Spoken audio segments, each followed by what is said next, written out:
Hey, it's Lynn. We're doing something a bit different this time.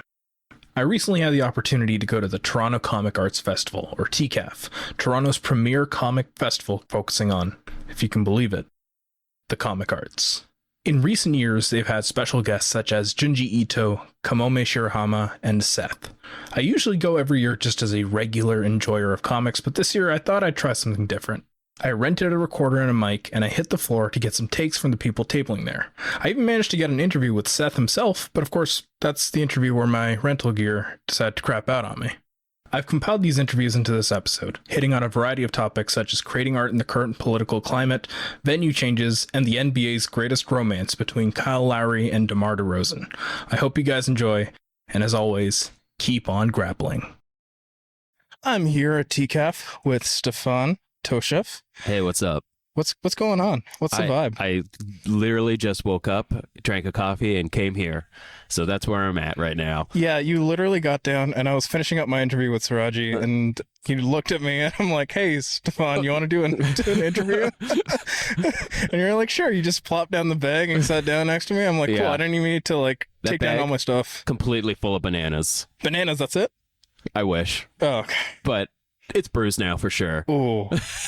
Ooh. All right, so to begin, Stefan, can you tell us a bit about your story and how you got to TCAF and as an artist? As an artist and also as a person living in Canada? Yeah, okay. Well, I've been coming to TCAF since, I don't know, I think I was like 24 or so, and that's a long time ago now. Oh, okay. I know you might not guess, but I'm ancient. I mean, you look really good. for no matter what your age is. Yeah, for 86, I'm doing great. Yeah, really good. The Botox really doing a lot there. It's mostly in my butt. So, okay. Yeah. So I finally have a full breadth of work now after all these years. No filler. Right. So that's really nice for me. So I came all the way from Vancouver. I flew in the night before last and just set up in the morning and went for it.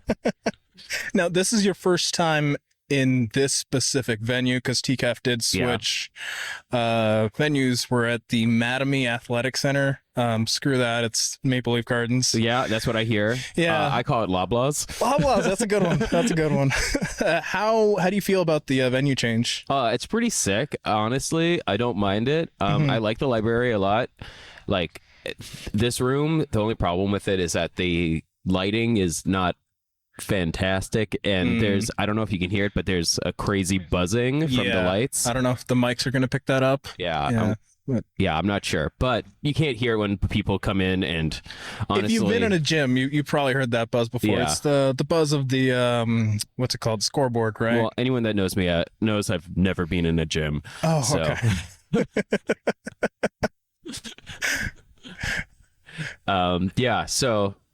But honestly, it's great. I've had a great time so far, and I'm just sitting next to friends, so. So yeah, there's, even when there is low traffic, you still got people to talk to and stuff. Yeah. Yeah. So what's the big thing for you this year at TCAF? What are you showing off? What's so what's your statement? My newest book is called Kill Shakespeare, Romeo versus Juliet. It's published by Gemstone. I worked on it all last year.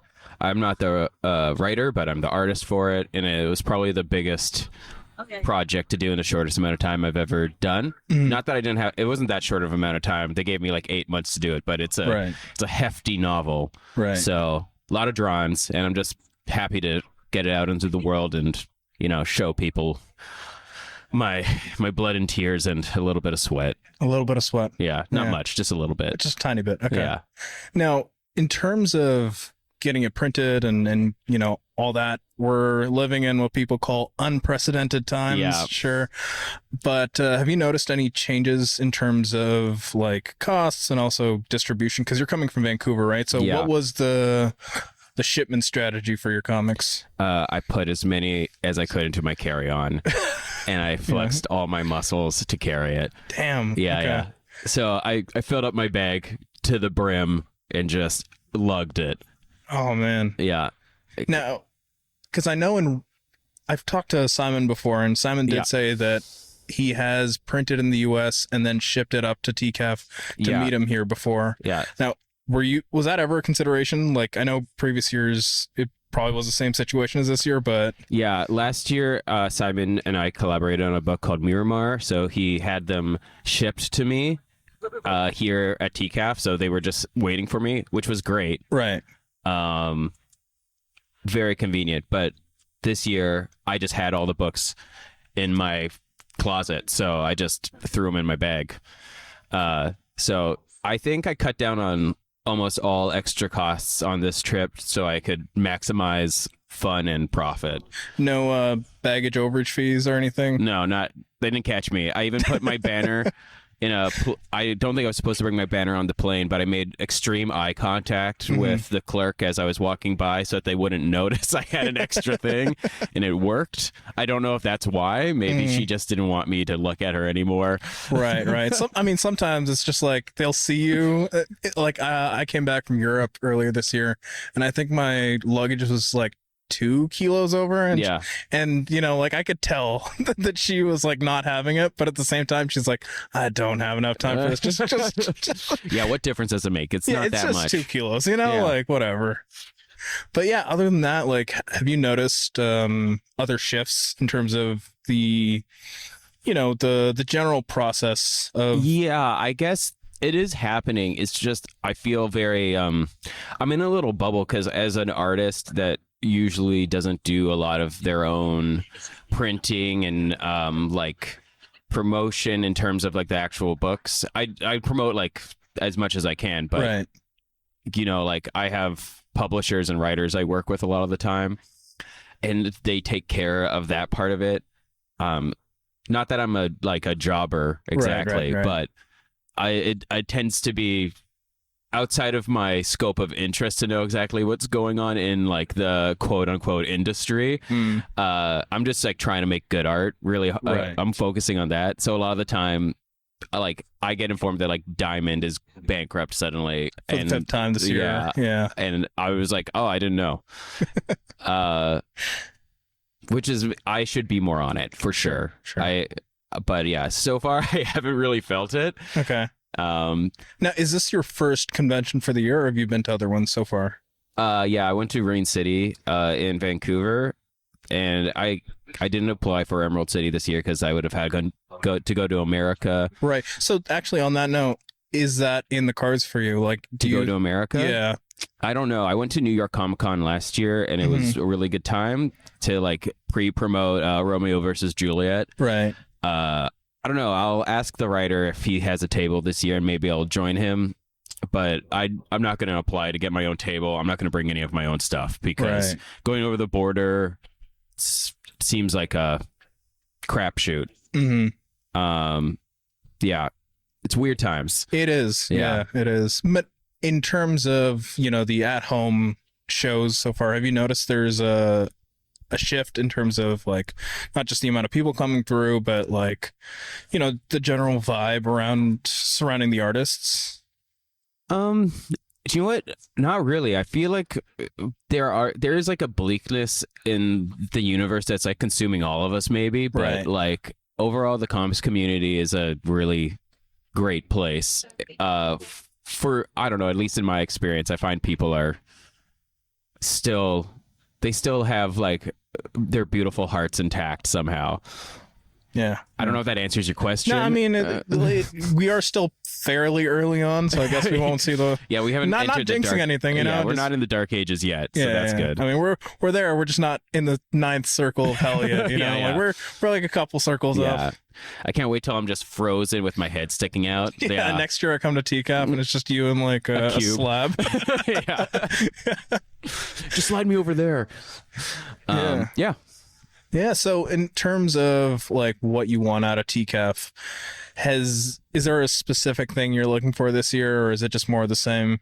I just love coming and seeing all the great artists. Basically, it's my favorite convention because it's like less nerd centric, like mainstream nerd centric. Right. Everyone here is still like a giant nerd, but it's more geared towards like comics. Yeah, it's more geared towards art and creativity rather than like how much you like Batman. Right. So that's why I love it. That's why it's my favorite one. All right. Cool. Yeah. I mean, thanks again for sitting down with me as soon as you you came into this room. So thank you, Stefan. No problem. And we'll talk later. Yeah. Anytime. All right. Awesome. Lan here, back from TCAF. I'm here with extraordinary editor Allison O'Toole. Allison, how are you doing? I'm doing great. It's Sunday morning. It hasn't gotten too busy yet, but the caffeine has kicked in, so I'm awake and ready to have conversations with people, which is great. Allison, could you tell the audience a bit about yourself, your journey, and what brings you to TCAF? Absolutely. My name is Allison O'Toole. I am a freelance comics editor and publisher. I sort of have two forks, I guess, in where I work. I do some direct market, like mainstream comics editing on a freelance basis, primarily with Chip Zdarsky. But I work with a lot of different creators for publishers like Image Comics and Distillery. But I also do some work in the small press space. So I got my start doing editing small press anthologies with TO Comics Press. But then I expanded to doing my own publishing as Balustrade Press. We did an anthology a couple of years ago called Shades of Fear that won the Ignatz Award for Outstanding Anthology. And I've expanded that into becoming a publisher of some small original graphic novels, which will be coming out next year. All right, awesome. I know recently you had the Distillery book, Time Waits. Yes, that's correct. With Chip Zdarsky and David Brothers. Yep, and Marcus Toe and Matt Wilson. Yeah. So can you tell me a bit about the difference, like in terms of, the vibe, but also the actual experience of working in small press versus the direct market and Distillery, which is a very new name, but also a very different name in terms of what they're doing. Like, as an editor, what are the differences that you notice? So I think a lot of the major difference, honestly, is with resources.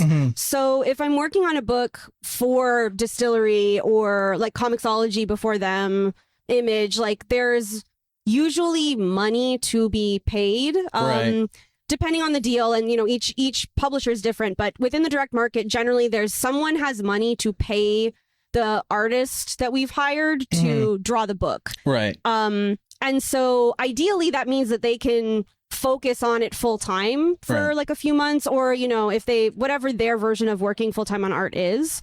And you've got like a marketing team usually at these publishers. You've got pre-press people who will copy edit and also like make sure all the files are set up correctly and do all that for you. Whereas with small press, you're usually a team of like one or two people who are doing all that stuff on your own. Maybe you're self-taught in some of that stuff. And again, like usually you just don't have the amount of money to be able to pay people to making the comics a priority. Right. So it means that you have to have a lot more flexibility in terms of like deadlines and stuff, because within the direct market, especially when things are coming out monthly, you really need to be hitting deadlines. Right. But you kind of can't ask someone, if you're paying them a pittance, to, hit really strict, really tight deadlines. So you have to have a lot more flexibility in that space, particularly with my stuff where I've never worked, any of my small presses had any like formal distribution or anything like that. So we just have to get stuff out as soon as we can. And kind of figure it out for ourselves along the way. So I think creators are all beautiful individual butterfly creatures that all have their own skills and neuroses that you're managing no matter where you are. But I find the difference in my approach is largely just like with resources that can allow for different kinds of expectations. Now, with how things have shifted in comics recently, especially with things basically being on fire right now, how has your job changed? How have you had to adjust what you're doing as an editor to account for all the different, fires that need putting out? Yeah, so I'm lucky as a freelance editor, like in that space, I'm kind of inoculated from that. And I'm really lucky to be in that position, but I'm not the one negotiating rights or anything. I'm not the one negotiating sales numbers with the comic shops or anything like that, like negotiating with the distributors. Like that stuff doesn't really fall on me very much.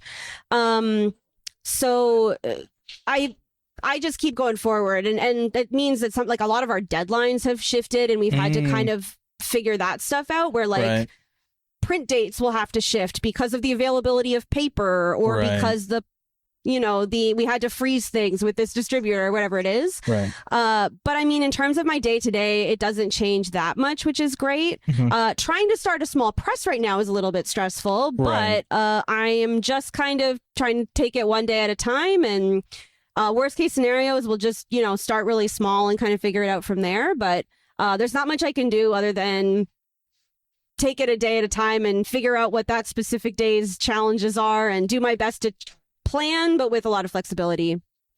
Now, going down south, things are very scary down there. Has that changed your plans in terms of the shows you attend and how, even for the artists and the creators you work with, like bringing them up here versus, going down there? Yeah, so I'm lucky to be working. I have 3 books planned. One is with an American and the other 2 are with Canadian creators. Right? So that makes that a little bit easier. I will admit I was hoping to go to some US shows this year that I'm not going to go to right now.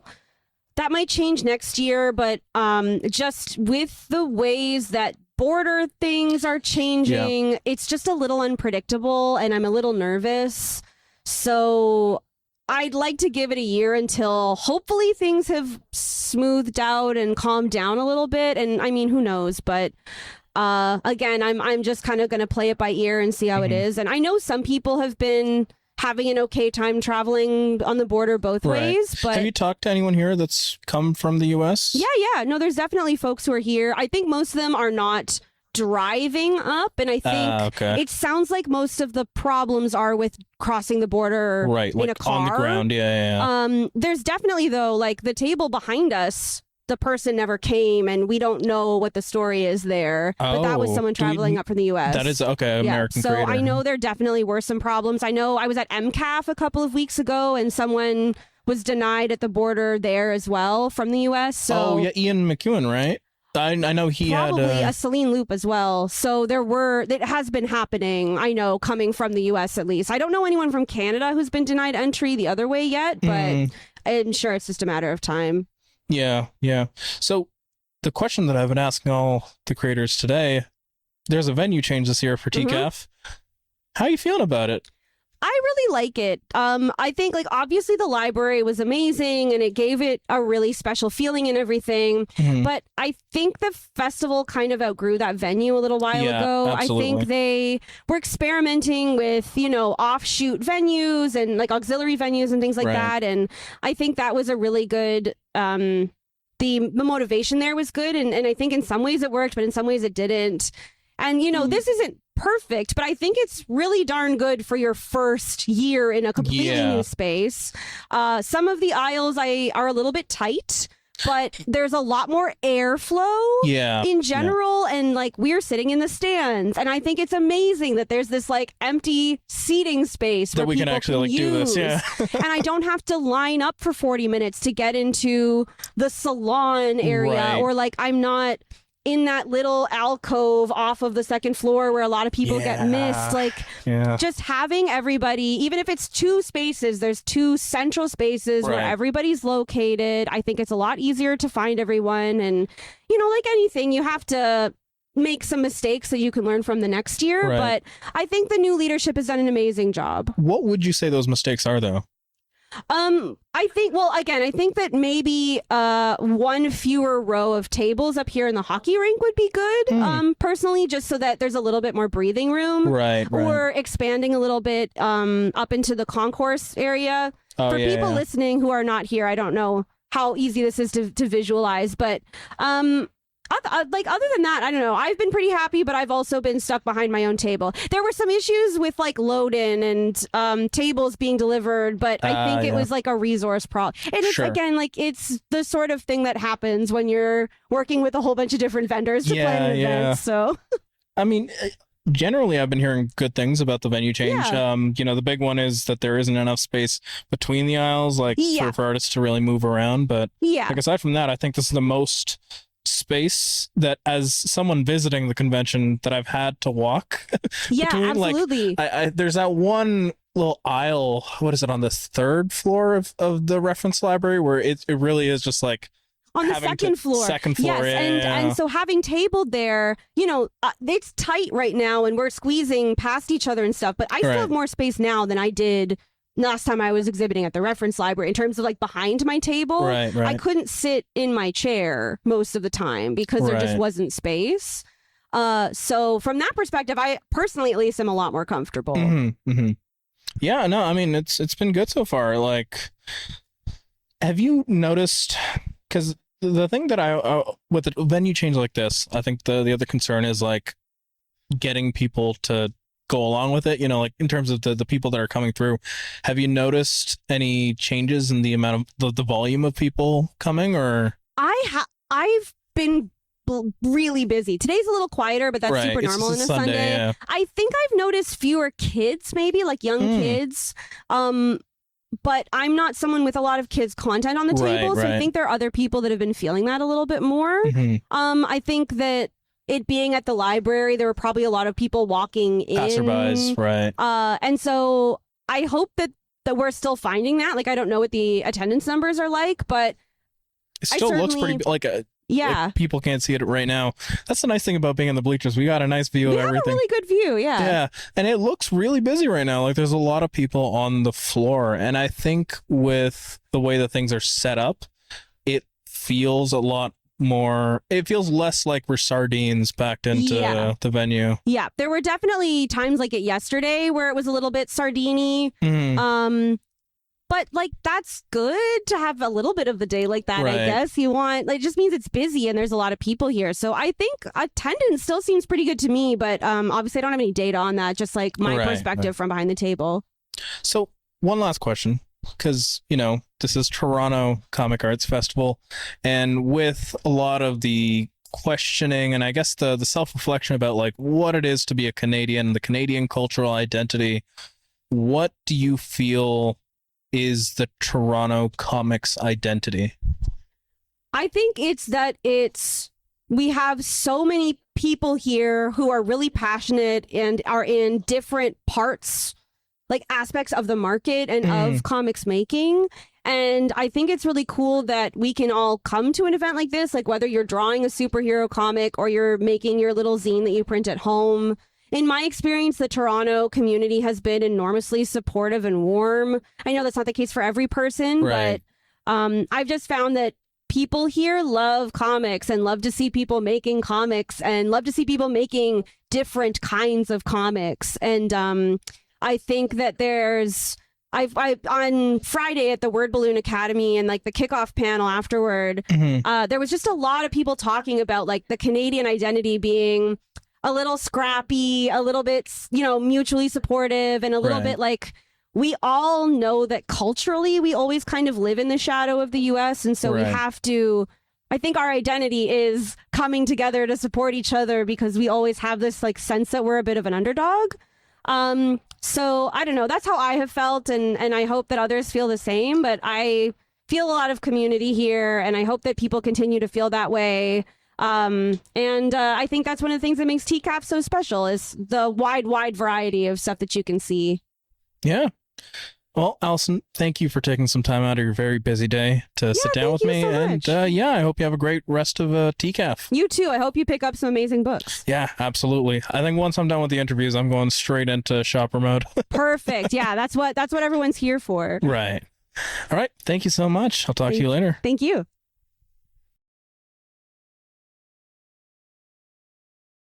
Hey, I'm Aaron Losty. I'm an Irish cartoonist. I moved to Canada about 2 years ago and I visited TCAF. We're at TCAF today. I visited TCAF several times over the years. I would always come over and visit a buddy, Michael Walsh, who's in comics. I would always come over and visit him, and we would always plan the trip around TCAF. So like, I've tabled once or twice, but this has been my best weekend at TCAF by far. We met last year at TCAF, and I got your comic Clearwater off of you. Yeah, this is the first time we're actually like sitting mic to mic. For sure, yeah, it's great to meet you.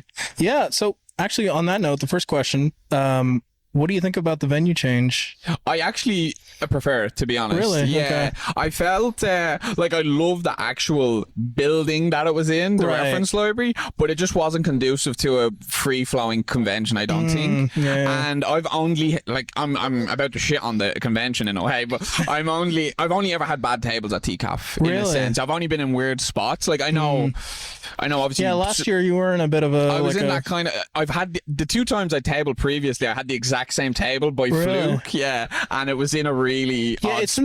Not, like, weird spot between 2 rooms, so you're like in that like weird liminal zone. I remember, and because of like fire code stuff, they could only let so many people into that area at once, so it just, I mean, I love the con just to come and see everybody, you know, like, because I have, you know, being in comics, you meet so many people online, you never get to see them in the flesh, so that's why I love cons like this, because like this is kind of the sphere I operate in, so in that way it was always great in a social sense, but I still love the con because there's so many great artists at it, you know. Right now, you live in Canada, you're from Ireland, and I know recently you were talking about it was PR, right? That permanent residency, so how are things going with that? Well, we can't get permanent residency because the current like immigration does not enjoy people who are self-employed, and both me and my wife work full-time in comics. We're both freelance, so it doesn't fit into the Canadian system of the easy way in. Easy way in. Like, you can still do it, but like the last time I heard, the waiting list is like 8 years long. Like, the processing time is like really long. So, I mean, we're supposed to leave at the end of this month, which is June, but we got an extension until next March. So we'll be here for another little bit at least. It's a real shame because we love it here, and we have an incredible quality of life here. But we'll be getting kicked back out to Ireland next March. So. Oh man. Yeah. How long has it been since you settled down in Canada? We've been in Hamilton 2 years at the end of this month. 2 years. Yeah, okay. We've visited every year for like almost 10 years. Like. Right. So then you came basically at the height of the pandemic, right? Like no. It was basically when everyone started moving around just after. It was like 2023, like just after like 2020, 21, 22, when things were crazy. Right. And then basically the first chance we got out. Like so. At the time, things were like really busy, like in terms of people just spreading around. Right. Now, you said you've been coming to TCAF as a visitor for 10 years. Now, what do you think? What was the shift like when you started going as a creator? That's a good question. I probably enjoyed it less because I have to work at it. Right? I have to sling books and talk to people all day. Right. That's mainly it. It's still the same show. I still have a great time, but tabling at it, I have to do work. So right. That's the main difference for me. Sorry for taking you away from your table. People can't see this, but we're currently in the raft. See, that's the nice thing about this venue is that since it's in an otherwise ice rink, we can just sit in the rafters and talk. Yeah. We're in the bleachers right now, looking down on the con, which is fantastic. Yeah, but it's a nice view. You know, it was quite nice yesterday around it's midday now, or not midnight, but around like 1 p.m. yesterday when it was really busy, and you would see people buy books and then they'd just ascend to the bleachers and read the books they bought. It was really nice to see. Like, now, have you noticed, like, in terms of how busy things get, is it as busy as it was in previous years? I would say it's similar, like, because you always get those peak times, and again, the previous venue wasn't designed for that many people to be in it, so it always looked busier than it was. It always looked busy, right? But it was super, like, it was a cattle market yesterday. It was a sea of people out at the middle of the day. Like, it was packed in here, and I think downstairs has been busier. That's usually the way, right? It's a smaller room too. And it's the first floor, right? So it's like it's busier, but I think the world's on fire, right? So everyone's telling me they don't have as much money as they used to. Like there's not, the sales aren't crazy. They're still good, right? But like, I mean, me and my cartoonist buddies, we're all talking about how fucking skint we are, and how tough times are, and trying to get any publisher to give you some money just so you can stay above war, Right. But yeah, no, I mean, we've been fortunate. I've had a good day, but yeah, there's probably just as many people here, maybe not as many people spend as much money as they used to. Like for me, I think that was my big fear with the venue changes, that like that would lead to a drop in the amount of visitors. But I think it really does speak to the culture and the community in Toronto, that like even with the venue change, we've still got like a lot of people coming through. Yeah, absolutely. But yeah, like it's an interesting shift, and you're right, the world is on fire. So actually, on that note, like how are you staying afloat? Like how my wife is a professional letterer. Her name is Becca Carey. Always been nominated, probably like top 5 letter. She recently got nominated for an Eisner too, right? This year she was nominated. She's probably like top 5 letterers in the world right now. So she makes a very healthy living, so that's how. Right. Yeah. So I make. Okay. So money aside, though, like in terms of because. Sure, money does have an effect on it, but like the culture as well is like everyone's trying to survive right now, right? Oh, right. I have no other applicable skills. It's like this or, work in the grocery store, Sure. I'm a college dropout. I only started drawing comics because I couldn't afford to pay anyone to draw them. And I've been writing far longer than I've been drawing.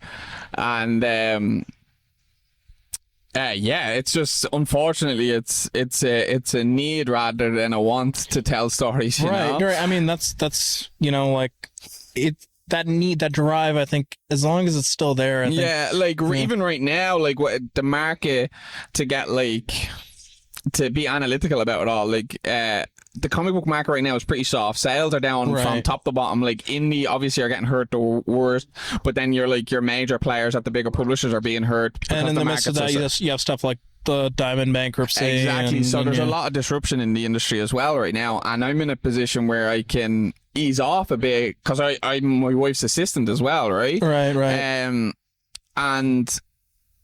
But even in saying that, I'm still writing notes. I mean, I write every day, but like I'm still like writing notes for stuff, that I'm gonna make next. It's always like the next thing, it's a creative process. And it's like even when I'm disheartened, I have this gag that it's like I quit comics every Friday and I'm never coming back, and then I'm back at the desk on Monday. Right, So it's like it's unfortunately it's just a deep rooted desire just to tell stories. Like if it wasn't comics, it would be something else. But comics seems to be the thing that speaks to me the most. Yeah, that's great. Now, in terms of reaching out with people, connecting with the community, how's that been so far this year? This year. This year has been great. In the sense that I'm a co-founder of the Cartoonist Cooperative, if you're familiar with the organization. And we have a table here at the show, and one of our other co-founders is here, Nero, and a bunch of our members are here. I think we have like 20 members at the show, which is incredible, and a bunch of volunteers. So it's actually, we've had a stamp rally for all the Cartoonist Cooperative members' tables. Okay, now I know what I'm doing after go to the Cartoonist Cooperative table, get a stamp sheet, and that has been awesome. Like I probably got like 20-25 people came up yesterday with the stamp sheet, and they were just fans, or whatever, like, or just people having fun. But it's kind of, when you do shows like this all the time, you see the same faces, everyone knows everybody, you get introduced to everybody. It's a pretty social convention, like, so it's been great. I wouldn't say it's any better or worse than previous years in that sense, but it's still a very social convention in terms of the people who are tabling. Before we head off here, I do want to talk a bit more about the Cartoonist Co-op, because it's been 2 years now, right? It was second year anniversary was March of this year. Yeah. So how have things progressed with that? Like in terms of, like, last year you had the eSims for Gaza. That was one of our most successful initiatives. Yeah. Mm-hmm. So in terms of looking forward to the future, and also like with the current state of how things are right now, what do you feel the role of the Cartoonist Co-op is? Honestly, it's great it's super important, like, because obviously cartoonists are taking advantage of everyone in comics, Right. apart from the publishers, you know, are taking advantage of constantly, and we need more organizations like the Co-op, and we're only seeing growth, right? So we're 2 years old. We have like over 1,300 active members across the globe. Right. As you mentioned, we had the eSIMs for Gaza, which was incredibly successful. We've had like comic book bundles that have done really well. We did like an NSFW bundle like at the end of last year that was really successful, and last month we just hosted a month-long digital convention, which was our first year. We had panels on every weekend. It was all hosted online. We had portfolio reviews, webcomic seminars, NSFW seminars. It was incredible, like, and I mean, I'm a co-founder. I'm one of the steering committee, but our members do so much work. Like, it's amazing to witness, and I think the community. I feel like more people. It's very insular being a cartoonist, right? Or working in comics. You're typically at home by yourself, and it's nice to have that community there. And I think more people are getting to grips with the idea of like not flying solo all the time, right? Because the initial idea of the cartoonist cooperative was seeded by Sloan Leong, and the idea was that it would be a labor exchange for promotion for independent artists, where we would all, because the publishers weren't doing enough promotion for indie artists, right? They hadn't got the budget, and they were expecting cartoonists to come with their own fan base that they could take advantage of. Okay? Like, so I've heard that happen a lot with like Fantagraphics too, right? Exactly, where like a lot of artists are left in the dust basically because they don't have the following, and they don't have a budget for the marketing. So that was the initial inception of it. That's what it was. But then it snowballed quite quickly, and we realized it could become something else. And Sloan put together the steering committee, the founding members of the Cartoonist Cooperative, and it quickly became a labor exchange in all facets of it. So like the cost of a membership too, there is a membership, and the cost of the membership is a piece of labor for another member. So to maintain your membership every year, you have to do one piece of labor for someone else, and that can be, it could be a draft of an email that someone sends to comic book shops. It could be some web dev, help someone with their webcomic site, flash some pages for someone, stuff like that. And I think it's that thing of like the publisher. Most of the work is put on the cartoonist, and we can still strive without publisher to a degree. But the obvious idea is to improve the industry as a whole in general. Right. Well, Aaron, thank you for sitting down with me. I'll let you get back to your table now. I'm going to sit in the afterglow of this bleacher for a bit. Thanks so much for having me. It was great talking to you. Yeah, you too. I'm glad to meet you again. All right, Aaron. Yeah, cheers. Have a good one. I'm sitting here across from Yuki Clarke. Yuki, how are you doing? Doing pretty well. It's a good second day, and I'm tired, but it's been a fun time. Good to know. Is this your first time at TCAF? Yeah, this is my first TCAF. Okay. How are you finding it? It's been a fun time. I know it's probably a bit different from the previous one since we're on ice instead of the library, but it's been a good one. Cool. Yeah. Can you tell us a bit about your story and what brought you to TCAF? What is your creator story thus far? So, I've been a comics creator from an amateur perspective for a long time, ever since I was a kid, and I've been building myself up. And about 2 years ago, I joined the Cartoonist Cooperative. As I was growing into more of a semi-professional kind of portion of my comics career, working on sci-fi stories, sapphic stories, particularly my series Rita and Josie that I've been working on and kind of preparing for launch. And how I got here is we are trying to have more kind of in-person con interactions, experiences, selling works by cartoonists who can't make it to TCAF. So that's kind of how we ended up here, and we have a lot of local cartoonists, so it was easy to rally around. Right. Now, what other conventions have you been to? For the Cartoonist Cooperative, I've also done Thought Bubble in the United Kingdom. So that was this last November, and that was a good time. Very similar to how we ended up with a table here. And myself personally, I have done a few conventions in the U.S., in New York, Pittsburgh, other parts of Pennsylvania, and Washington, D.C. Things are really scary down there. That's really an understatement, really, with how things are going right now. How has that changed your outlook on doing conventions in other parts of the world, like even here in Toronto, but also, like you mentioned, Thought Bubble. Do you think that with the way that things are going on right now, there is going to be more of a shift towards, or more of a prioritization of doing shows in Canada or elsewhere? I think so, because you're going to start getting, like, for example, TCAF. You're going to start having more Americans scared of crossing the border north. Right. Even though the Canadian border isn't too scary still, it's still like tariffs, getting back, all that. So I think you'll see a shift in less of them coming up, but you'll see more international creators from like Europe or other places who would rather prioritize coming to Canada as their North American experience rather than risking it crossing the US border trying to come in. So I think you're going to see, for Canada, you're going to see that shift. Right. Now, the other part of that question is, do you think that you're going to see yourself going down to the US for the time being for shows and stuff, or is that off the table?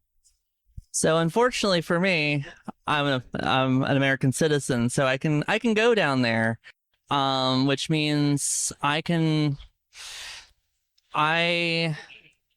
still do them because I can go through. Right. But it's gonna be more of, I'm going to be the one kind of running books for people, kind of like how I have American books here from people who couldn't make it from America, right, for the co-op. I'll probably have them do similar things of running books so that we can have Canadians who don't feel safe coming to the United States. They can have their books, or vice versa across the world.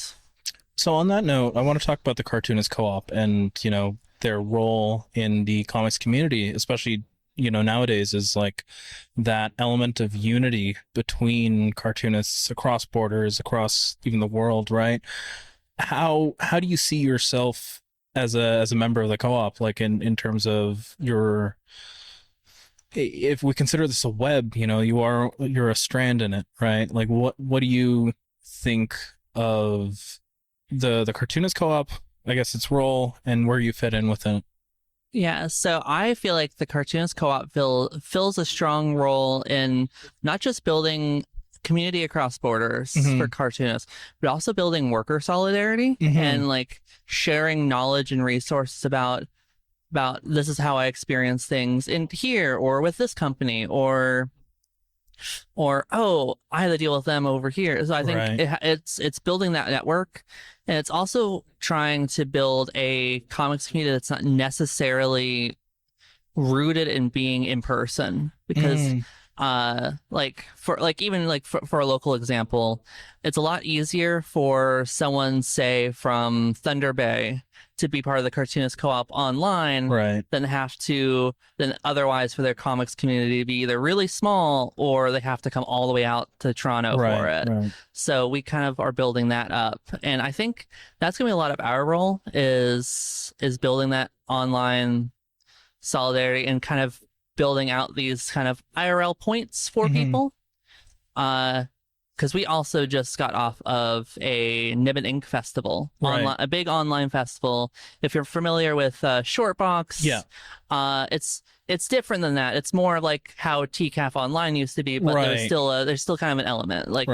That's kind of like the standard online right now. Yeah, I've heard of conventions going online where, they'll have like Discord channels, or basically it's like a Discord server, but each channel is like a table essentially at a convention.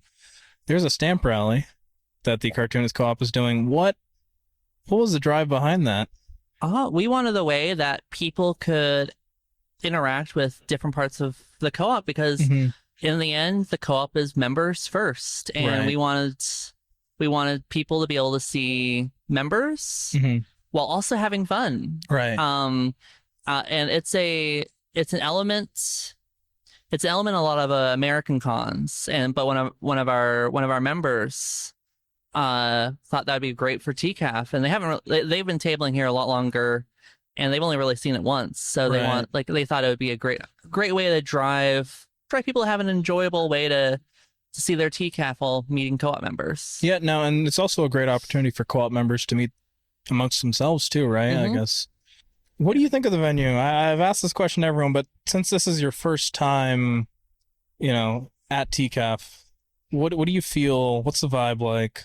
I think I do like the ice. The basketball court, I'm a little on. Yeah, it feels very the floor especially. Yeah.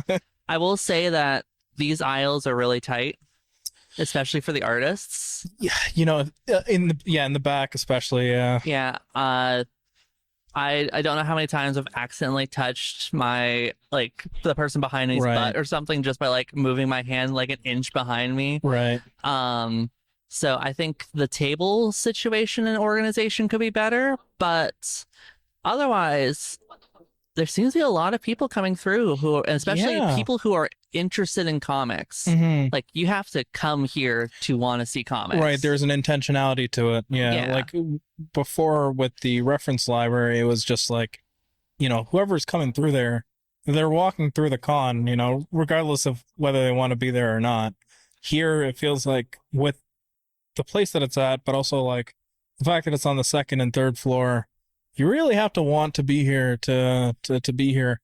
Now, do you think that's a good thing, or do you think that we could benefit from the bypasser? It's a 50-50 for me, because I've done shows that are mainly bypassers. Right.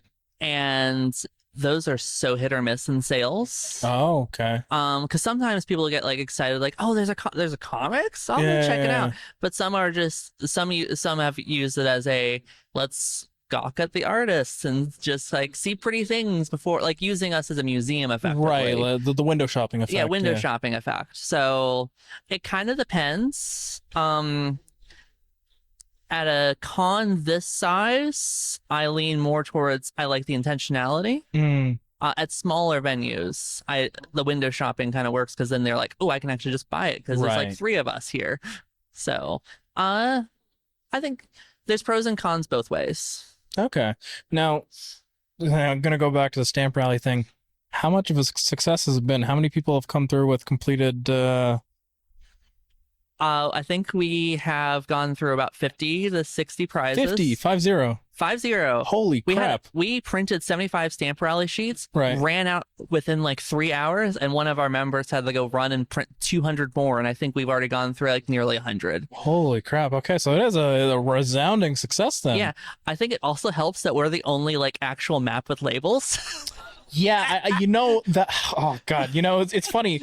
In previous years, the guide was this booklet, an actual pamphlet. It would have the list of everyone who's tabling, and you get a nice map. Here you've got the tiny. It's cute because it's like a zine. Yeah. You've got the numbers, but you don't have names attached to the numbers. You have to scan the QR code, and then you have to find the number, and you're okay, well, what? So now I'm carrying around all this, but I also have to carry around my phone and look at the map itself. It's a mess, but it's a good mess, I guess. Yeah.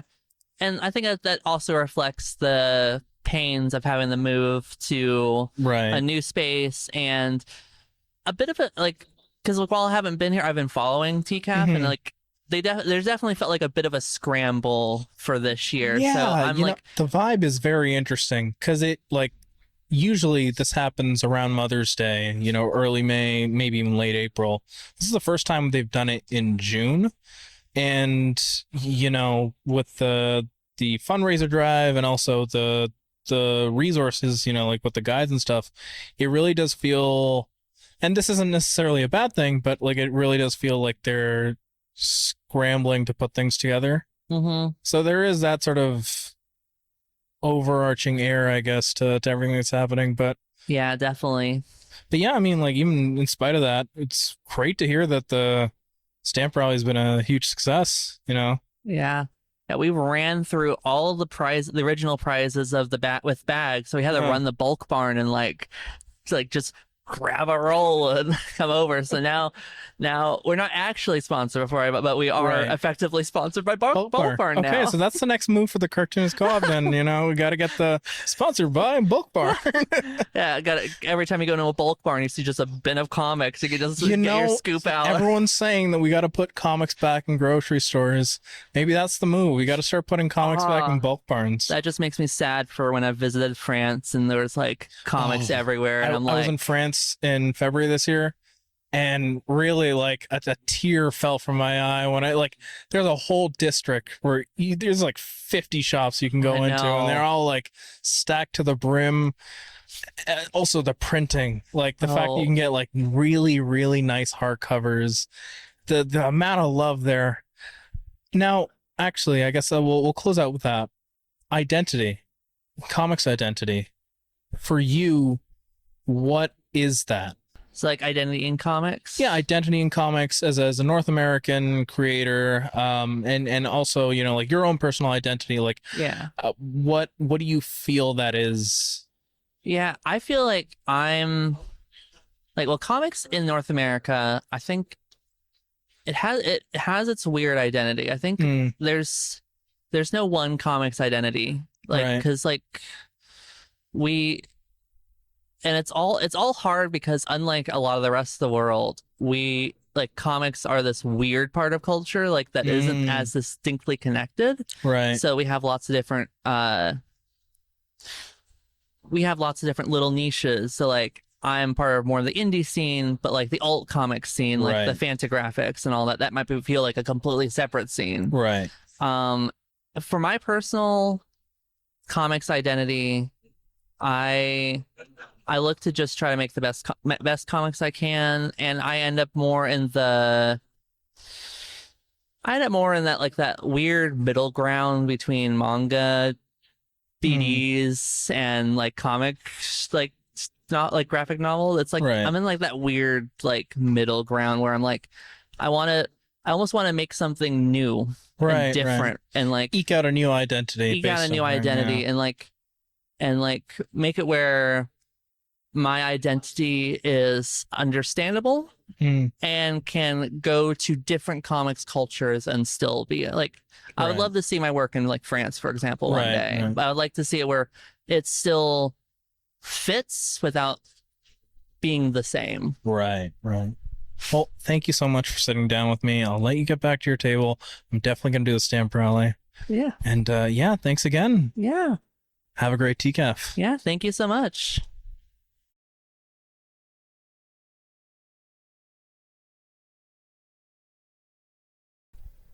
And we're back from TCAF, Lan here, and I'm with Mark Michaud. Mark, we've known each other for some years. Yeah, a couple of years. It's the first time we're doing the mic-to-mic interview sort of situation here. How you doing? I'm really enjoying TCAF. I enjoy it every year. It's one of my favorite festivals, so I was excited to come to the new venue.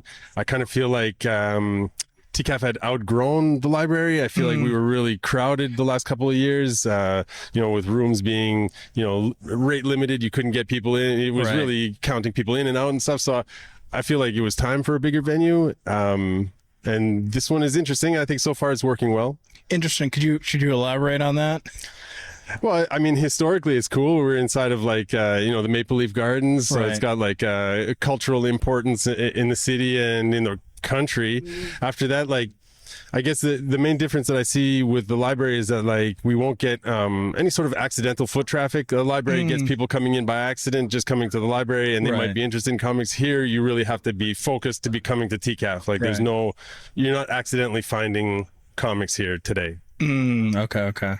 So this year you're debuting the latest volume of your comic Home. Yes. So Can you tell us a bit about your experience with making home and how that's evolved with the TCAF journey as well? Because, this isn't the first year you've showcased your... Sure. So initially I was making them as mini comics, and I applied several years in a row with the minis and never really got in. I eventually was able to get a table at TCAF for the first time only after I had a published book. The book was published in Malaysia, mind you, and I brought it back to Canada. It was home volume 1, but it was published in Malaysia because I lived there for a couple of years, found a publisher there. And so it made my job of finding a publisher in Canada easier because I had a finished product that I was able to show. So basically at TCAF is where I met the publisher that I'm working with now. And since then, I've been tabling at their tables for the past couple of years instead of my own table. Makes it cheaper for me, easier to come to TCAF and have the this table. Is New Friday? New Friday, yeah. Which is kind of under the Lev Gleason umbrella, which also publishes the Captain Canuck superhero stuff. And then they have New Friday, which is their creator-owned independent comics. Now, does that mean they're handling all the publishing, the distribution? Yeah. Okay. Now, have you noticed there's any changes recently with everything that's going on with tariffs and whatnot? I'm not really behind the scenes. I do talk with the editor and publisher and stuff, and I know that it's something that's in the back of their minds. Right. I haven't really had to deal with it yet. I know that they were looking for printers in Canada because they were getting stuff printed in Florida, I believe it was. And so they were trying to basically source everything more locally just to be able to get ahead of any potential tariffs. I don't think books are targeted in the current tariff regime, but it could change at any time. So I think they're just trying to get ahead of it and find local printing and stuff like this. Right. Yeah. Now, can you tell us a little bit about other things you're working on? Like home is the big one right now. Is there anything else you got in the works? Basically, I just keep plugging away on home. Like I have a mini comic of I guess I have to explain to the readers or listeners, that don't know what home is. So it's a science fiction comic that I do with my brother. We both write and draw our own stories in a shared universe. So I tend to work faster than my brother. And as I get ahead of the curve, I put those comics out as mini comics. So I have home number 4, and I also have Arc 29, which is my portion of home, number 5 in a mini comic format. Let's do something interesting because your brother just walked into the scene. You want to pass off the mic to... Yeah, sure. He can answer a couple questions. Here we go. This is Daniel. All right, Daniel. Hey, then. I wasn't expecting the hey, Lan. So, this is a 2-part thing, home. So can you tell us a bit about your part of home and then what it's been like to work on that over the past, how many years has it been since? Most of my adult life. So not long then. I gotta hold it up like this, terribly sorry. A while. I guess I'm just I'm really just trying to match my brother's output. And he was just mentioned that he is faster than you, so he's got some great drawing strategies and especially discipline. So and that's a thing that I got to work on. But otherwise, it's it's about trying to do what we really enjoy doing, trying to stay true to our vision and our philosophy, and not trying to cater to the easiest common denominator, right. Which I think would probably sell more books. But in our case, we're going slow and steady. Right. So you were both at MCAF recently, right?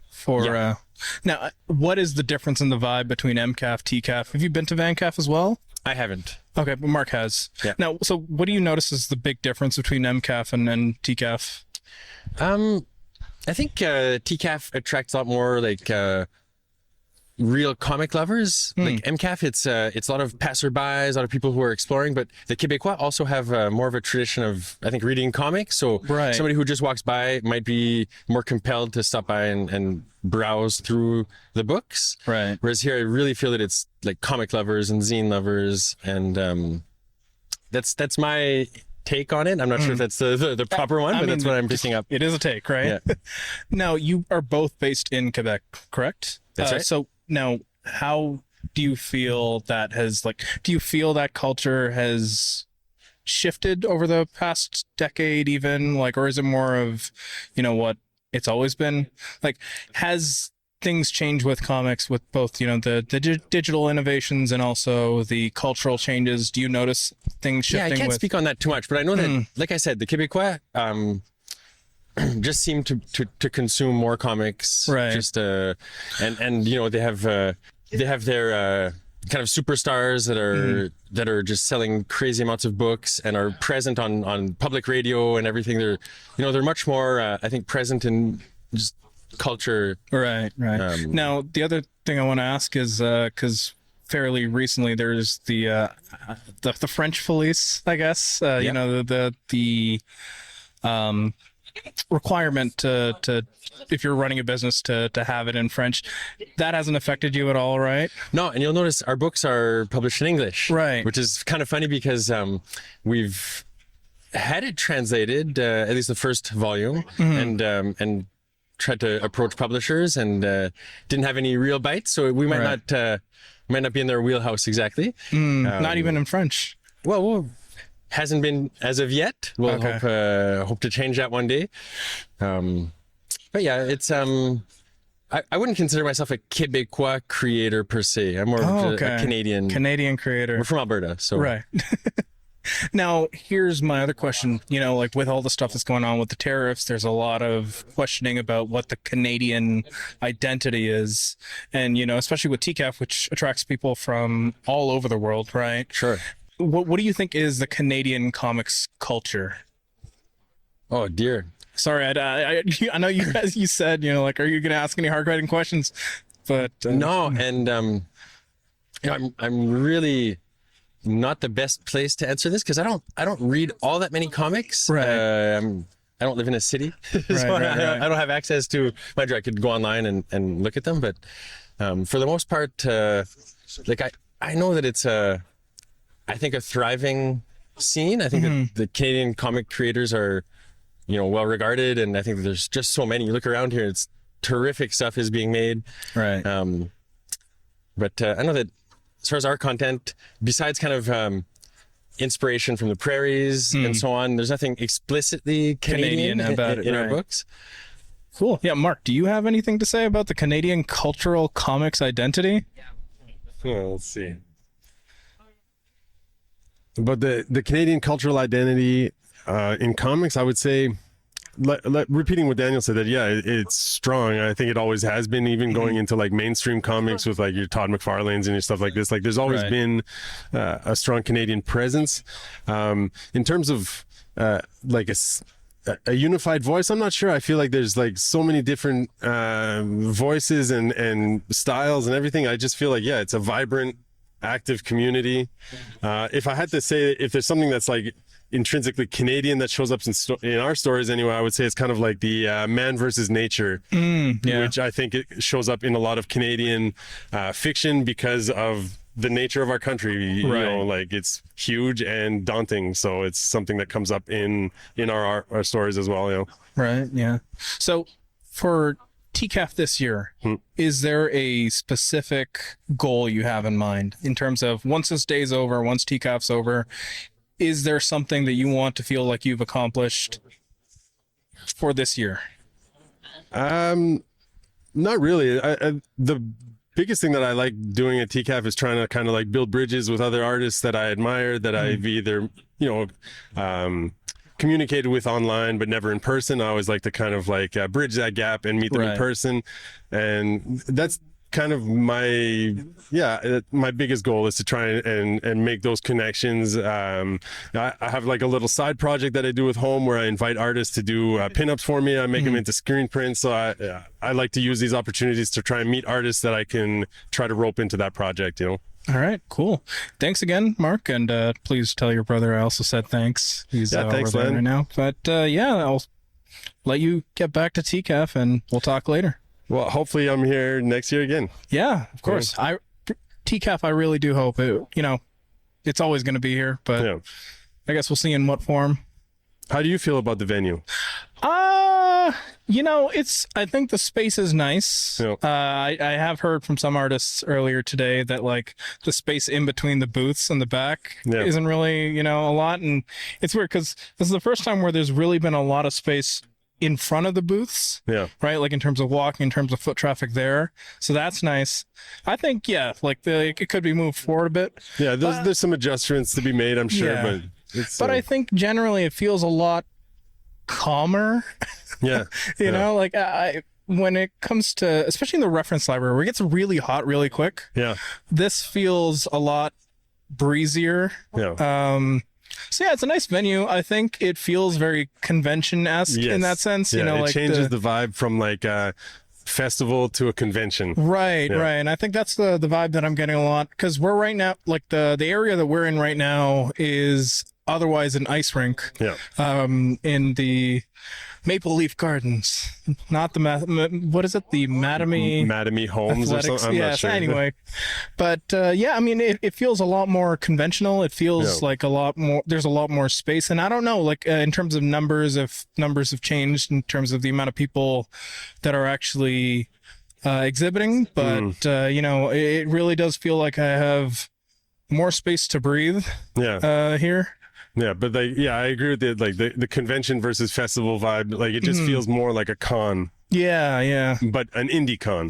Yeah, yeah. Like it doesn't feel like your comic cons, right? Yeah. Where like the comic creators are all just like funneled over into that one tiny corner. And Funko Pops everywhere else. Funko Pops everywhere else. You know, like you've got your celebrities from whatever TV shows filming in Toronto that year. You know, I think recently we had the Toronto Comic Con at the Metro Toronto Convention Center, and like all the big name guests were just the boys because they filmed the boys here. And I was like, okay, yeah, I guess that's what pretty lazy. Yeah, I mean, it makes sense, but it's also lazy. it makes sense, yeah. But yeah, I mean, otherwise, I do like the lights are a bit bright. I will say, Yeah, that but it's meant for hockey. yeah, exactly, it's made for hockey, right? So, otherwise, I think it's pretty good. The guides are a lot smaller this year, so I have to like.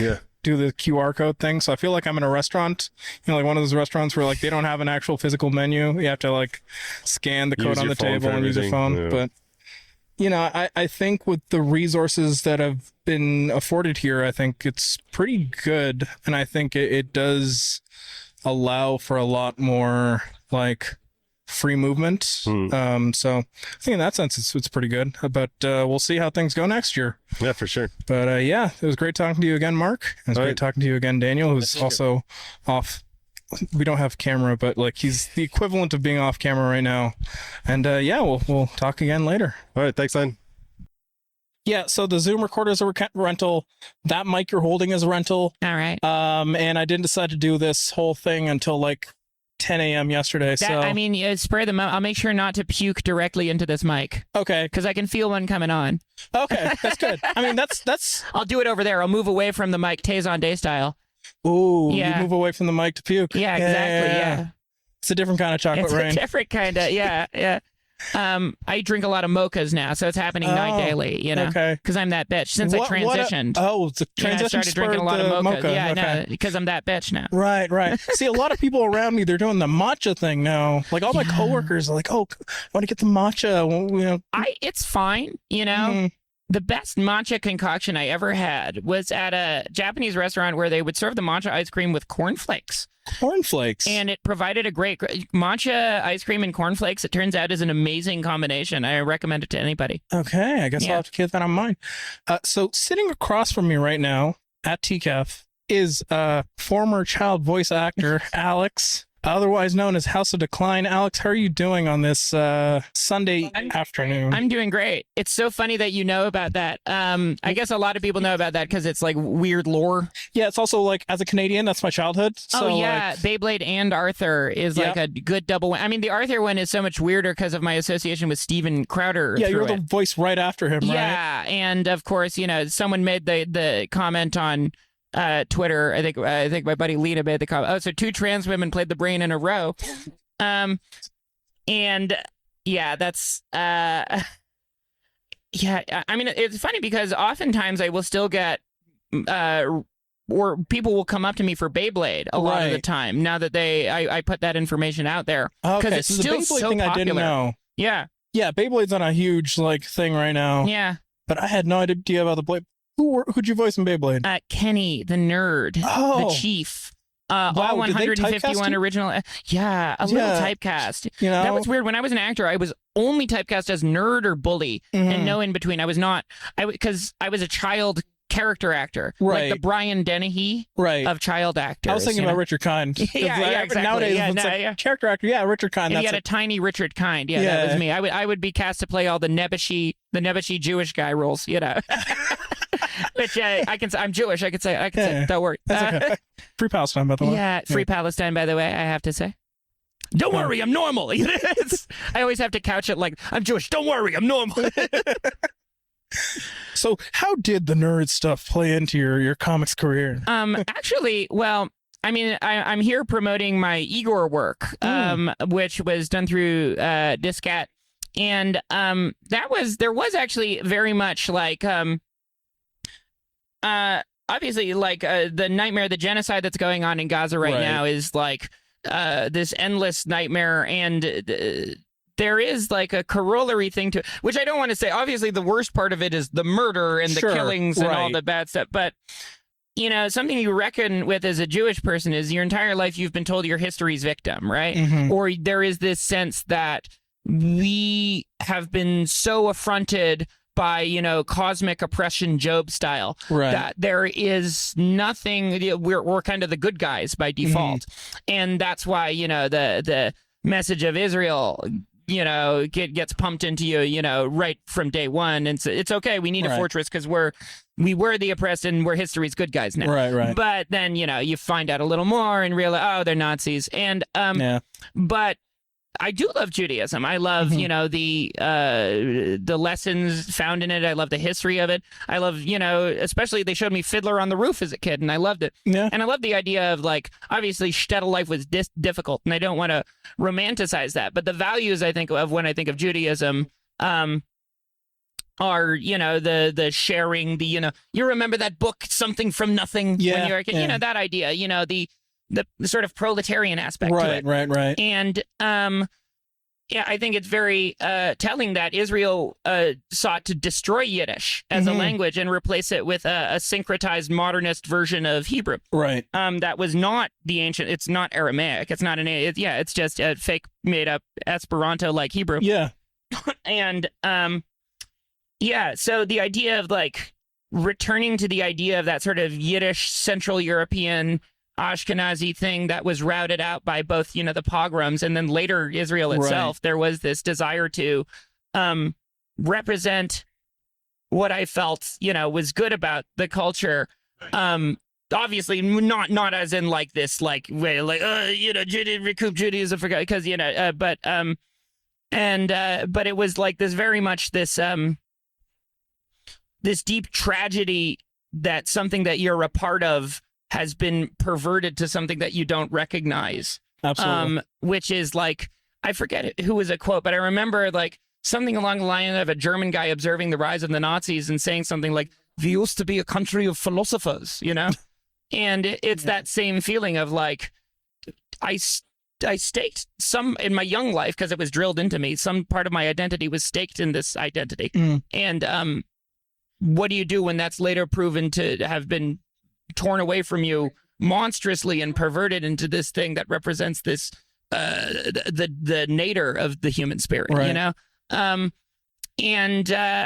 But, you know, which isn't the thing that I want to emphasize first beyond, it's such a tragedy in Jewish culture. No, that's not the tragedy. The tragedy is obviously the killing.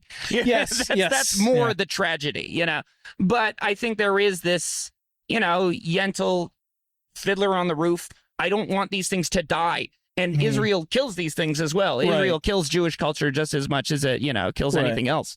It claims to be a Jewish state, but in reality, it tears down everything that it means to truly be, you know, a Jew. Yeah, absolutely. I mean, like, look at their, you know, what is their culture? Psychedelic trance music, you know, infected mushroom, you know.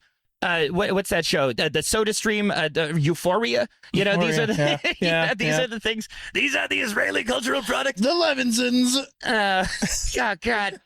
God. You know, so it's like, yeah, I find it very self-evident, and it's very funny. Like, as a Jewish person, you know, you're taught your entire life, you got to do a song and dance kid, vaudeville, Groucho Marx. It's a big entertainment culture, which is why it's astonishing when you get to Israel, no one's funny. Yeah. It's like, you know, and my joke was, you know, Israel is where we ship all the unfunny, untalented Jews, which is why Ethan Klein likes it so much. Of course. Yeah, makes sense. Makes sense. See, when you peak at Vape Nation, that's what you end up doing, right? You know, God, sorry, got off on a real rant there. You know? Yeah, no, it's okay. That's usually how these podcasts go. Yeah. You know, we were doing what was it? A few weeks ago, we were doing Asadora, the Naoki Urasawa. Oh yeah. And then like partway through it, I think we went on a whole tangent about Lego Kim Il Sung.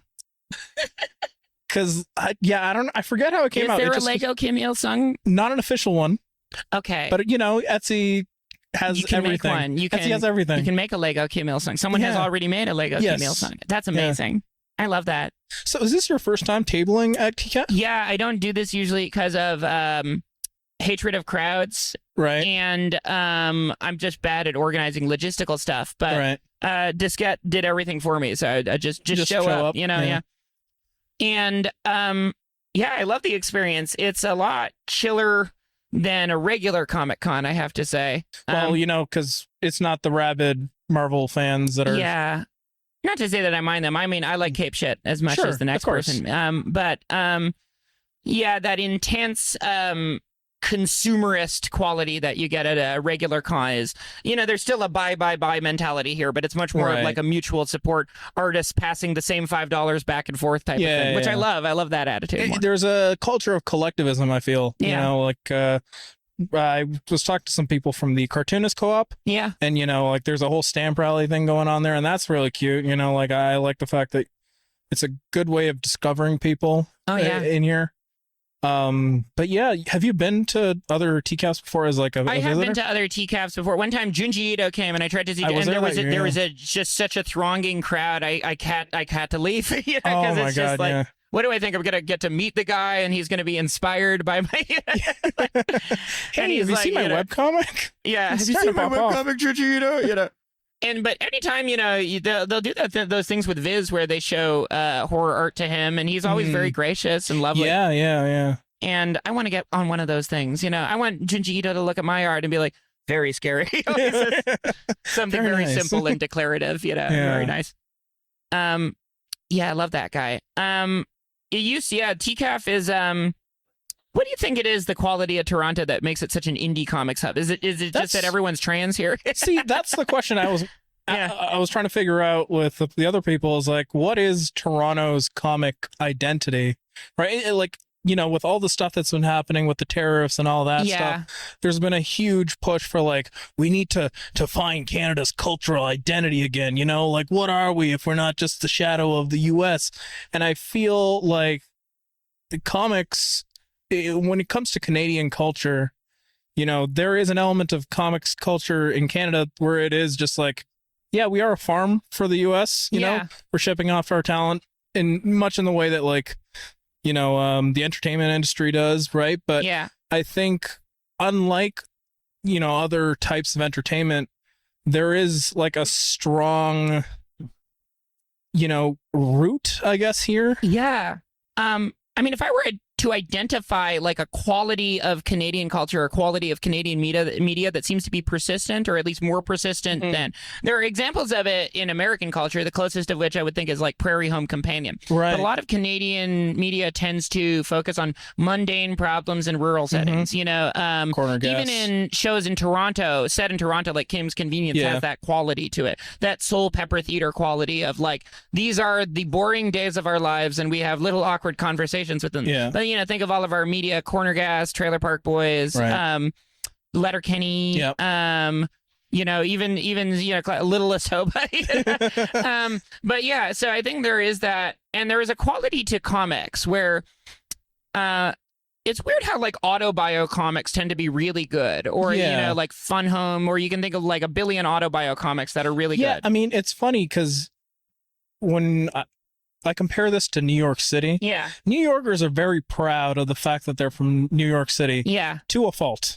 Right. But I think with Toronto specifically, it's self-loathing.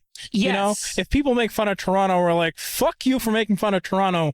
we hate ourselves. Yeah. But it's our thing of hating we ourselves. have the Leafs. You can't make fun of the Leafs. We live with that torture. Yeah, you know? exactly. Like we're wearing the Blue Jays hats. We're the ones that are having to see. It's that mundanity again. It's because you can't feel like you're hot shit living in Toronto. You can't. You feel like you're hot shit living in New York because it has that rats in our cages, constant motion feeling. But Toronto, everything's like a little chill. Don't have to worry. Our audiences don't dance. Tyler the Creator will come here, and our non-dancing audiences will frustrate him to no the end. worst. So I went to a Tyler the Creator concert. Was it 2 years ago? 3 years ago? Yeah. And before him, it was Vince Staples and Caliucci's. Oh, yeah. And so I figured out what the composition of the crowd was when no one popped off for Vince Staples and like the crowd went crazy for Caliucci's. A lot of Brandy Melville wearers, I imagine, were there. Yeah. Which isn't, I like Caliucci's a lot, but I do too. you know the demographic that shows up for I her. just felt bad for Vince, 'cause I've been listening to Vince for a long time, and it's like, damn, it's really just me and like 10 other people in this stadium. I saw him opening up for the Gorillas at the ACC, and he did really good. The ACC has the worst acoustics of any venue I've It's ever crazy. been to. Yeah, it is crazy how it's managed to go this far for this long with those acoustics. Yeah. I guess because it's just the only venue that can support a crowd that, if there's a lot of bodies in the room, like if you get the type of like Taylor Swift size concert, it might sound good. But I don't know. It's just all that bare concrete just makes everything sound like Charlie Brown's Teacher. Yeah. And then on the other side, we've got like History. History is a quaint, everyone calls it like the Drake venue, but it's like, I don't know. This is just quaint. I feel like I should be drinking like a Mai Tai. I don't know why I'm in the quaint pit. That's Toronto. It's that same thing with auto. And I think the reason why Autobio Comics because comics are uniquely good at capturing the quality of memory. Right. I think, which is that when I think of memory, and maybe this is just because I'm comics builder, when I try and remember something, it is like an image or like a series of images with text accompanying it, with like a little note accompanying it. And I think that sort of quality of mundane memory is like the real Canadian media quality. Yeah. Scott McCloud can say whatever he wants, but there is truth to it, He's really, or even think of something like Kids in the Hall, right? The opening to Kids in the Hall, that nostalgic theme, that feeling of trying to go back to something that cannot be recaptured. Right. And the Proustian wistfulness that accompanies that. And I think that's sort of, if there is one sort of quality to Canadian comics media, or what makes Canada such a good hub for indie comics, is that a lot of indie comics tend to revel in that emotion. Yeah. And Toronto is all about that. It's funny, even within Toronto itself, it feels like there is no sort of homogeneity whatsoever. Like for me, I'm on the East End, I'm by Scarborough, and especially like looking at the, the visual demographics, the racial demographics as well, it's so weird when I go to the West End. Yeah. And I'm like, it's like there was one time I went to 2 art galleries in the same night. First art gallery, was very, very like, no one grounded. is even saying bruh or fam here. I know. No, but it's funny. That was the second one. The first one, it was talking about like gentrification in the city, using art as like a radical form of like fighting against, the racial inequalities that persist within the city. Then I go to the second one, and it's like, oh yeah, this is where all the trust fund kids are. No one here says, no, people here say bruh, but they don't really know bruh. Yeah, you know what I mean? Yeah, like, they took it, a lot of young gravies out there. Or, young gray. Oh. Oh. Yeah. Yeah. Yeah, I love the Scarborough accent. As an accent nerd, to have like this amazing specific accent just crop up in my backyard is like, I'm so happy. Yeah, no, I had to, shut it down the second I walked through the doors here for this event. You had to code switch. The code switching is fantastic. Yeah, every time I go to the West End, I code switch. I'm like, hello, my name is Lan. I've been growing up on Roncesvalles the entire time, but I don't say the second T. I am from Toronto. Toronto. Yeah, Toronto. I say Toronto. Toronto. Oh man, every time. So my co-hosts, they're all from the U.S. and one's in France. And every time they say Toronto, I'm like, I feel so odd. Yeah. Yeah. Toronto. Toronto Comic. I mean, I Arts love this Festival. city. I mean, I love, God, I want to do, how like basketball yaoi has become like a thing? Yeah. And I'm shocked there's not more like Kyle and DeMar basketball yaoi. I was thinking Kyle and DeMar, maybe even Pascal and Kawhi. Oh God, Pascal amazing. and Kawhi, I feel definitely. God, I'm rooting for the Pacers because he's on there. Right, right. So it's like, but I also consider Shea, it, like, so I'm just like, the Shea Halud. Yeah, a beautiful. Kyle and DeMar is the most beautiful story. It It was really one of the is. most beautiful sports stories of all time. Heartbreaking. Have you seen that picture of who was it? Was it LeBron and Curry where they're one's holding the other? Yeah. Yeah. I'm just like imagining that where it's like DeMar holding Kyle, Yeah. but it's like extra cheekage down there. Yeah. Oh my Yeah. God. It's but because it's the build up and then the betrayal and then Yep. like, how do you compete? Like, imagine getting replaced with like a basketball machine. Yeah. I remember there was that one interview that came out during the 2019 run where DeMar was basically saying that he felt betrayed. I'm like, damn, this could make for a good fanfic. I mean, I already know how it ends. It's like Kyle and DeMar, they reconcile in the apartment, and then Kyle leaves the room, and then DeMar looks at the ring, wistfully, and but then he's like, then he just shakes his head, and they both leave, At what cost? Yeah, well, because it's like, I mean, it's his ring too, because he built that, his spirit is within that 2019 team. Like, none of those guys are as good as they are without him being like that preternaturally chill dude, right? And making them all a better team as a result of his influence. And then, getting shit canned right at the end there, it's an amazing story. Yeah, and then nowadays, Raptors, it's like, that magic just isn't there. We keep bringing people back. We brought back RJ Barrett. We brought in Brandon Ingram, but I don't know. I don't know what it will take to have that magic of like. It's, we get it every decade. We'll get a Carter, or we'll get DeMar and Kyle, and it's honestly, as a Toronto sports fan, I'm like a camel. So 2019 is going to keep me going for another 30 years. Yeah, basically. Yeah. We just got to keep running, and every single time they're like, oh, the Raptors are washed. It's like, for instance, Ramon Villalobos, friend of the podcast, huge Warriors fan. He's like, evil. oh, Raptors are washed. I'm like, buddy, have you seen the Warriors? Yeah. I mean, it's also just like Raptors are washed. Look at like the Warriors for most of their existence as a team, Yeah. And then they just get good because they get 3 good guys, and that's all you need. Pretty much. Yeah. So I got one question. Hell yeah. My friends, huge fans. Oh, that's awesome! Thank you for reading the comments, friend. Yeah, they're reading the comments. No, you're really not gonna expect this comment. Okay. So, what size does Haus of Decline draw at, and how do the final scanned images come out so good? Asking as someone who is indefinitely on hiatus, 4-paneled comic always look like shit when digitized.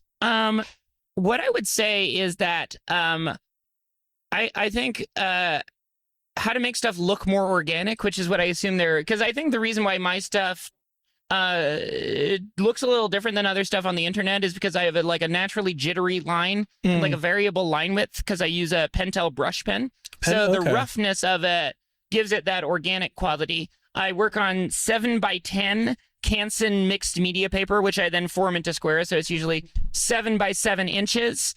I use a Pentel brush pen and then microns for better detailed work. Oh, the other thing that you do is once you scan it in, you put it into your photo editing software of choice, and then just turn up the contrast real high. You don't even have to erase pencil lines if you do that, because you can just erase them automatically by turning the contrast. No posterizing or anything? No posterizing. Just, I use GIMP, which is a problematic name. There's that whole meme of any free software. So if you scan it in at like a high DPI and turn the contrast up really high, you can make your drawn lines look more deliberate into the digitization process. So that's what I do. Awesome. Cool. Yeah. Well, Blanton, that one was for you. Yeah. No. I love talking shop. I love talking technical. Yeah. Has anyone else like actually approached you about shop stuff or? Yeah. Well, because I think what people are trying to do now is embrace that organic look. Actually, I found that my stuff is really good at defying AI because because it has a rough, jagged quality, and AI tends to smooth stuff out. Right. I think a lot more people, in order to defy the machines, are switching to. I see it all the time. Like, it's weird to see all these Zoomers, take up these R. Crummish-like styles, because there's become that intense bifurcation where things are either ultra slop or ultra authentic with no in between. It's either AI-generated art or someone doing this, beautiful like cross-hatched tapestry, that takes them a billion years to complete. I think we do see that bifurcation of quality with modern technology. Her, the movie Her. Yeah. I love that Joaquin Phoenix's job in that movie is making beautiful handwritten letters, right? Yeah, that's right. And I think there's something to that, because now, like, that authenticity or that sense of a human made this, there was actual labor put into this. Yeah, there's more value in the craft now. And it's like, how do I put that on the face of the comic? How do I show someone that this is real? Right. And having a rougher style or having a more organic the other reason why I do physical media and not digital art is because then you have something to sell. Yeah, that's true. Then you have and I make a pretty good amount of money selling original pieces of art. Oh. Which is, it's like an NFT but physical. Yeah, crazy. Yeah. What a crazy concept. And which is also why I say do digital art. Also, because in this age of increased people searching for something authentic, there's actually a pretty good premium on this type of thing. Right. So yeah, physical art, do it. Physical art. It's funny though, because like you are primarily known as a webcomic artist. Being a physical media, what's the word? Acolyte, I guess. In the modern day, I guess it is sort of an acolyte. Oh yeah, I'm a zealot, an acolyte. But it's also. I mean, you see that a lot more in like the push for physical media, people having CD collections again, just because they want something that can't be taken away at any second. Like, see, that's the great thing about being Toronto. Torontonian is that that's our thing. Yeah, no, go out to Vinegar Syndrome, go out to, That means going out to the West End though. Yeah. Yeah. Yeah, I ordered, they recently put out Love on Delivery. Oh yeah. And I'm like, damn. I really, really want this, but that means I have to go out to the West End. I'm like, I'll do it. Yeah, go out to the Review Cinema. See an Anthony Oliveira, curated. Oh yeah, that's right. He does do the curation there. What's the last thing I saw there? I saw Noroi the Curse there. Oh, which was pretty good. Trevor Henderson was in the audience. Really? Slimy Wait, Swamp is he also Toronto-based? Pardon? Is Trevor Henderson also? Yeah, he is also. Yeah, Siren Head. The Siren Head fella. Siren Head, yes. Yeah. The one that Junji he does so much more, but Siren Head is what he's primarily. Yeah, the guy who Junji Ito said, very nice. Yes, yeah, exactly. I love his work. Trevor Henderson is so good. I respect him so much. Yeah.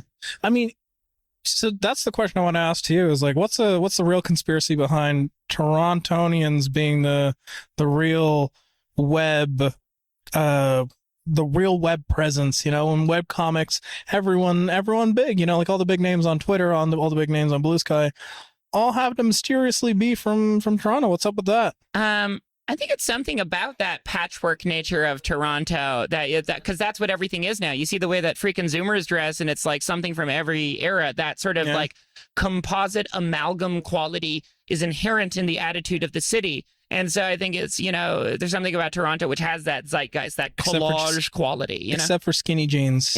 Yeah. No. I was having this conversation with some friends the other day. It's like we have progressed towards the 2000s so far. We're at the precipice of like bringing back Jinko jeans. Yeah, no, all the kids dress in, because of Billie Eilish, they all dress in the Jinko jeans now. Right. And it's like, do you think they're just going to skip over skinny jeans? Like, is that just not going to be a revisited concept? Or yeah. I mean, they ran the world for like years and years. They did. There's a pair in my closet. It's like the black suit from Spider-Man. Yeah. Willem Dafoe skinny jeans. The Green Goblin mask. Yeah.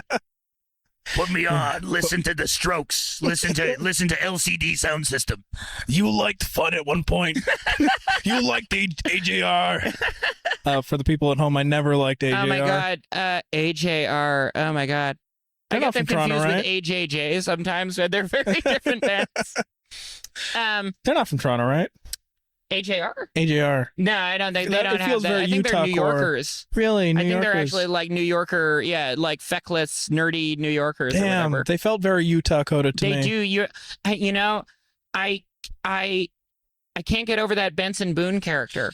What, Well, because I'm obsessed with Mormon music. I'm obsessed with the music that Mormons make because it all has that Mormonish quality to it. I'm fascinated by the backflips. Yes, It's the really backflips, funny. He does a lot of I get it. It's like you don't have the music itself is very bland, so you got to do something. Yeah, I guess that's true. But yeah, the continuity of Mormon music, the Osmonds, Imagine Dragons, who are pro-Palestine, by the way. And that's so crazy. Oh my Which is God. great, it was funny. There was that whole thing with the Splitgate 2 devs. Yeah. And then that whole thing, and it's like, oh, they're using Imagine Dragons music. I'm like, oh, guys, come on. I get it. The Splitgate guy's a dumbass, but like we can go a bit easier on Imagine Dragons now that we know they're pro-Palestine. They're chill. It turns out. I mean, that's why I like a lot of the Mormon guys or the people that because every interview I've read with the Imagine Dragons, they seem like preternaturally chill dudes. Yeah, I mean they came out during the what was it, the Hollywood strikes too? Yeah, they were pro labor. It seems like why are these? I think they're ex Mormons too, but it's like I like that. I really like people that are culturally, or it's like the same with Macklemore. It's like, your heart's in the right place. You're still Macklemore. The music is still, it's still, it's fine. I don't vibe with what you do, but I appreciate it. Yeah. I like what you're doing over there. Yeah, no, but no, I love what honestly, it's like, and you have freaking Radiohead, being jerks, Yeah. And, I mean, what do you want? Someone can have a great depth of feeling for one thing, but completely. I mean, that's what you deal with a lot. The other thing when you're Jewish is just realizing how many of your family members are casually genocidal. Yeah. I mean, it's for me, it's weird. I'm Sri Lankan, right? I'm Sri Lankan Tamil, so we've had our own thing, but it's so wild to me when I go to events and stuff and I hear other Tamil people and be like, yeah, who cares? I'm like, yeah, you should, buddy, that was you like 15 years ago. Yeah. Some of the weirder MIA lyrics. Yeah. I mean, here, let me tell you about something. Yeah. So last year, there's the festival that happens in Scarborough. It's a Tamil festival. Yeah. And they bring a couple guests, bigger names, in the community. So last year, they decided to bring MIA. Well, she's gone really nuts. Yeah, and it's like, if you brought her maybe 5 years ago, 6 years ago. She was not an anti-vaxxer back then. Yeah, exactly. Like pre-pandemic, it would have been fine. Now it's like, man, for one, I can see how they were able to bring her. Yeah, because her star has, I think, waned. Yeah. But what had happened was, so she got on the stage, and you could tell she was already a bit, drunk. Bit erratic, yeah. Bit erratic. She goes on this like 5-minute long rant about like, oh, it's so great being Tamil. I'm, keep them like it's not crazy. Yeah. Right. But everyone's listening with the expectation that she's going to do, like a song or two afterwards, right? So she goes on this 5-minute rant. Do paper planes. Yeah, it's like, okay, cool. Well, so paper planes now, right? Yeah. And then she just walks off. She goes on this like 5-minute rant, and it's not even like a coherent rant either. Like there's and then she just walks off, and then you could because of the way that the stage was set up, you could see her descend from the stage and go right into like a van. That's I love that. You come all the way from freaking the UK. Like you're in the UK to just do a rant. And it's like 5 minutes and you're done. No song, no nothing, and you're gone. Yeah. It's so weird to think that Diplo comes from her. Like if she didn't exist, Diplo wouldn't exist, Wow. Yeah, you think of that continuity. Yeah, that's see, I'm at that age right now where like I have to reckon with my cultural identity. Yeah. That just adds an extra knot to that. Yeah. Well, I mean, I always think as a culture we failed Rai Rai. Do you remember Rai Rai? Yes. Yeah, she was this great Baltimore rapper. She had all the energy in the fucking world. Like I see no reason why she shouldn't have become. She was in those 21 Jump Street movies, and I don't know why she didn't become the biggest thing in the world. But sometimes fate, Yeah. But to me is like, if somehow I become like some sort of hip hop mogul, I'd be Bring me Rai Rai. We're going to revive Rai Rai's career. Yeah. But yeah, I don't know. Yeah, TCAF. What a time. What a time. What a time. I think I got to get going back to the table. Any last words? My last words are thank you for interviewing me. If you, to anyone listening out there, if you are thinking about doing comics, but you say, I suck, I'm not talented. Look, I did them and I'm not, but you get better. If you do them and you put them out there and you get encouragement, you're going to be incentivized to keep doing them. And just by keeping doing them, you'll get better.